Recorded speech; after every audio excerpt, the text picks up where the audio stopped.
Welcome to EPG Pathshala. I am Shayantan Dasgupta from Jadavpur University, and today I am going to take you through the module on life writings articulating sexual identities. This is part of the paper on new literatures in English. Introduction. Identity. The concept of identity is a very complex one. It is loaded with very many different socio-political implications. Identity is not homogeneous, it is always heterogeneous. Stuart Hall, in his essay called "Who Needs Identity?", has discussed in great details the essence of identity. He has elaborated on how identity is constructed politically and culturally. Identity is not something that is an a priori category. In this essay, Hall argues that identity can never be a concrete or a fixed concept. Identity is in flux. It is a fluid concept. It is an ambiguous concept. Hall also claims that identity is not a state of being, rather it is in a state of becoming. You may have read the book Gender Trouble, written by Judith Butler. In Gender Trouble, Judith Butler discusses the concept of fixed gender. Butler begins by mentioning that feminist theory assumes the category of women. She claims that the problem is that women as a category has already been strictly identified. It has already been defined, and this limits the very scope, the very possibility, the very potential of feminism itself. Judith Butler also talks about the problems of the idea of representation of female sexuality, something that we are dealing with in this presentation. Representation, as commonly interpreted, is supposed to extend the visibility, because to represent means to present something anew, in a new fashion. According to Judith Butler, ironically, it actually ends up assuming and distorting the very category which it is presenting. Butler has vehemently addressed and challenged the concept of what can be actually considered as the domain of women. Butler also problematizes this very tendency of classifying women as one single, monologic, homogenized body. It is much more complex than this, Judith Butler argues. The truth remains that women have their own individual kinds of experiences, and this must be allowed for. Therefore, it needs to be understood whether or not women bond together merely by their experience of oppression. Is that something that produces a specific bonding between women? Is that enough to generate this feeling of connectedness between women? For the larger part of the century, women's issues have not been substantially or sufficiently addressed. In every aspect of life, women from all across the world have been given the secondary role within the framework of the family and also within the framework of society as a whole. The role that has been given to them is largely not the primary, the principal role. The societal norms created by and for the patriarchal dictators have repressed and silenced women systematically. In the realm of literature, women have always played the role of a dehumanized body, whose sexuality is desired and exploited by the male protagonist first, and then finally by the readers as well. So women really are at the receiving end of things there. Women in literature have hardly been represented from a woman's perspective. And that is where life writing comes in. Life writing allows women to transcend the filters imposed by the lens of male authors and to explore their psychological boundaries and sexual identities through literature. The absence of male intermediaries ensures the authenticity of expression, which is otherwise not there or nullified. The number of life narratives where women explore their sexuality have gone up exponentially in recent times. It is interesting to note how these narratives have been effective in breaking the traditional taboo that used to surround women's sexuality, and how it has opened up academic and public discussions on this topic. Sexuality and the state. The state governs the public. Sexuality, like all other aspects of life, is restricted by the state. Judith Butler has opined that gender is performative. Gender cannot be fixed. The state criminalized the aspect of flexible gender. At least in the context of India, it did so.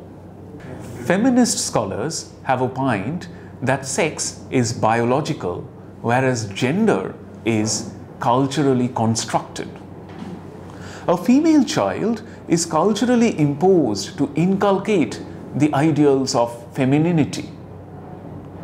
The women's body, again, has been objectified by society as the repository of family honor.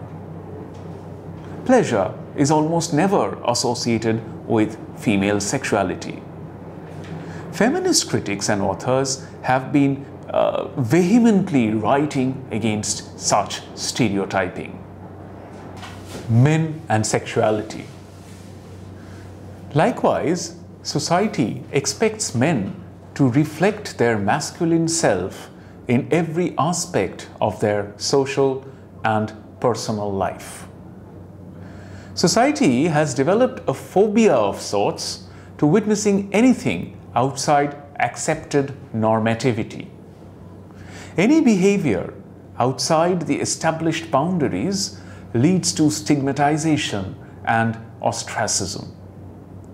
Mahesh Dattani, the playwright, has challenged the established notions of masculinity in his plays. Slave by Hira Bansode. Hira Bansode is a Marathi Dalit feminist poet. Presented the burden of slavery that women in general, and especially Dalit women, are born with. Her representation of women does not objectify women as helpless and redundant. This is very much unlike the cases of upper caste male writers.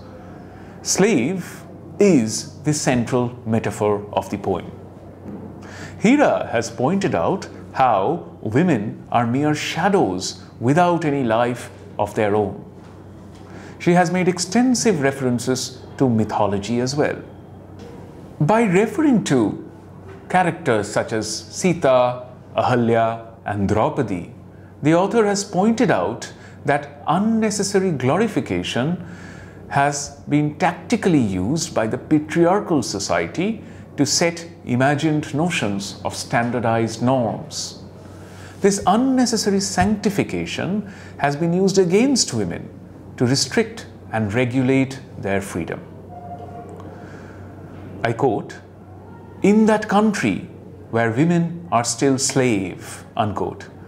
This refrain conveys the powerful message of the history of gender oppression witnessed in religious texts, cultural norms, etc.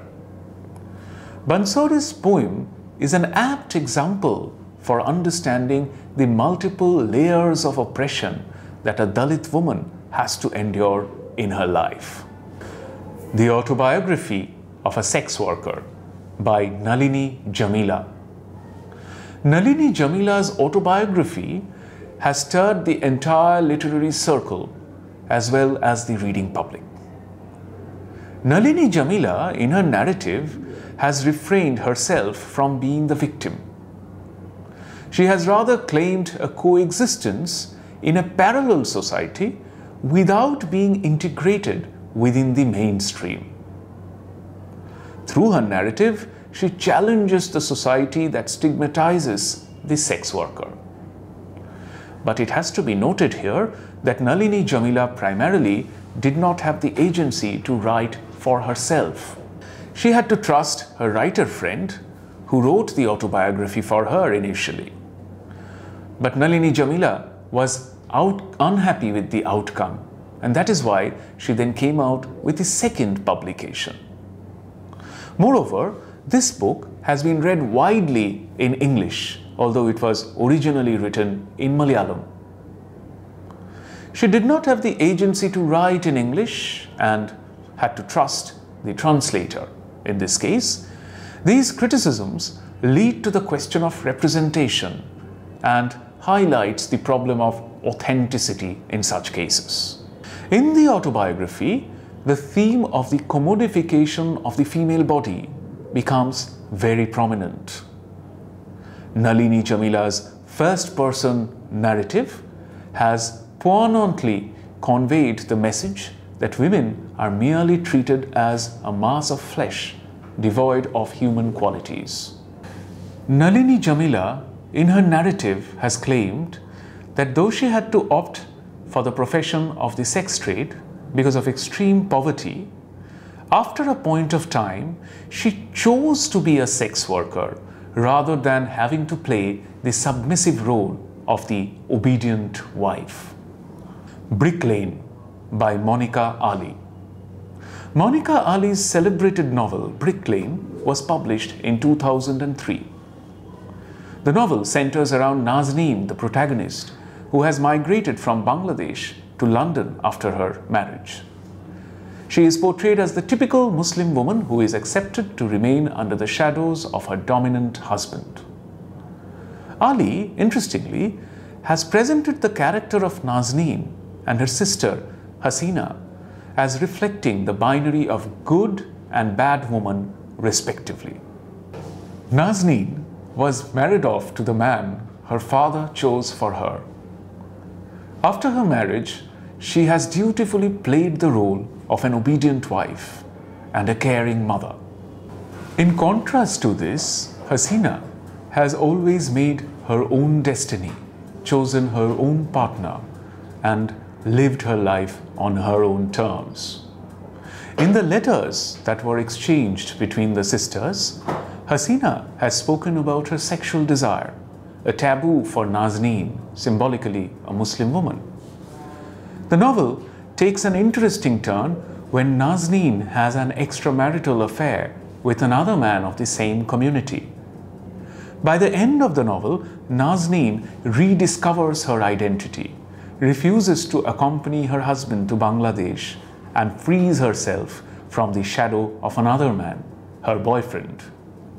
Nazneen chooses to live on her own and be the provider for her children. Ali's ending is a very interesting one because it seems to overthrow the burden of patriarchal authority which a woman is meant to survive with. Nazneen has evolved as a human being from being the mere shadow of her husband and then from being the mere subject of her boyfriend's will. Me Hijra, Me Lakshmi, Lakshmi Narayan Tripathi. Lakshmi Narayan Tripathi's autobiographical narrative, Me Hijra, Me Lakshmi, has added new dynamics to life writings. The author's honest proclamation of her Hijra identity can be read as a strong resistance to the stereotypical society which criminalizes anything outside heteronormativity. I quote, "When I became a Hijra, a great burden was lifted off my head. I felt relaxed. I was now neither a man nor a woman. I was a Hijra. I had my own identity. No longer did I feel like an alien." Unquote. This narrative is more than an obvious biography of a celebrity. This autobiography is rather an autobiography of an extraordinary Hijra woman, and it has reconstructed the perspective of understanding the entire Hijra community. The empowered people establish their identity outside the homogenized heteronormative structure of society. The Hijra community has always been traditionally given the role of extortionists by the patriarchal society. Lakshmi's story presents this community from an alternative perspective in a way that has seldom been done before. With the arrival of new genres, our idea of literature has become more inclusive. This provides a legitimate platform for the marginalized self to be heard. It breaks the taboo through vivid representations, something that was impossible before. Minority issues have grabbed public attention today and fueled scholarly discussion. However, it needs more critical review.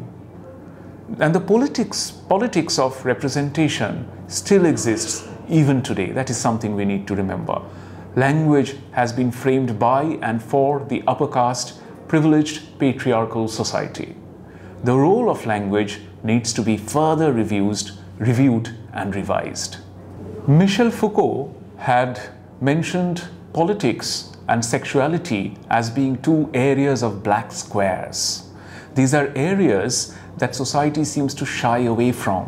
Life writings is a literary genre that has become more and more visible in recent times, and life writings gives writers the scope of challenging sexual stereotypes, sexual prohibitions, and it has allowed many writers to articulate their sexual identities in ways that patriarchal society traditionally does not allow one to do. That is why it is very important to study life writings, particularly in the context of the articulation of sexual identities. That is one of the areas that we try to explore in this module.